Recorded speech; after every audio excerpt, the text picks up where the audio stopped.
Am I the a-hole for telling my daughter not to come home for the holidays?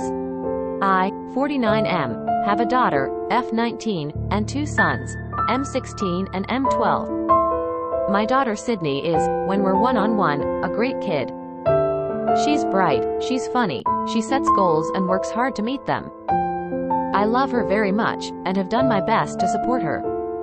She currently attends college about an hour from our home, which my spouse, F48, and I pay for, along with her housing and everything.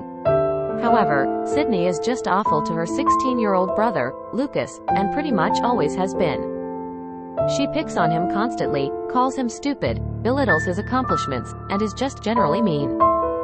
We've tried to improve this behavior many times over the years. We've done individual counseling for her, individual counseling for Lucas, family counseling with all of us. We tried finding them activities to do together. We've tried any consequence, incentive we could think of. And finally we just tried to keep them separate as much as possible. For his part, Lucas spent his younger years thinking Sydney was the coolest person ever and tried so hard to play with her and be nice to her. I'm not saying he never started any of the conflict, but it wasn't nearly the same level of random meanness as from his sister. He also responded to consequences and his behavior generally improved over time.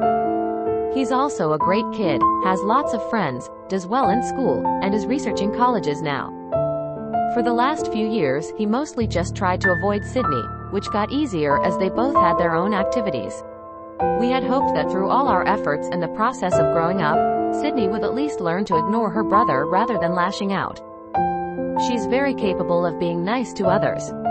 She has her own circle of friends, she gets along well with our 12-year-old, and never really got in trouble at school. I know that I'm not seeing her 24/7, but I really think this is isolated to her relationship with Lucas. When she came home from college for Thanksgiving, everything started up again.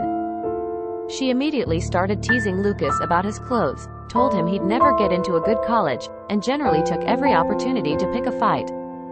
It was exhausting. Now, she's planning on coming home for 2 weeks at Christmas. She lives in an apartment and doesn't have to come home like she did when she lived in the dorms. I told her that if she can't be kind to, or failing that at least ignore, her brother, then she can't come home. I think she thought I was joking at first and kind of laughed and said something about not being able to promise that, and I said that's fine, don't come home then. I've made it clear she's welcome anytime she can act civilly with her family, and I'm not threatening to cut her off financially in any way. We made a promise, I intend on keeping it. Now that she's an adult with her own living space, I don't think Lucas should have to deal with her anymore, and he's still living under our roof. Sydney is very angry with me and says she's never coming home again, and my wife thinks I'm being too harsh, and that maybe we should have just told her she couldn't stay as long so Lucas can still enjoy his break. So, AITAH for telling my daughter not to come home? I feel like I might be because it's also her home, but she still has housing available, so maybe not.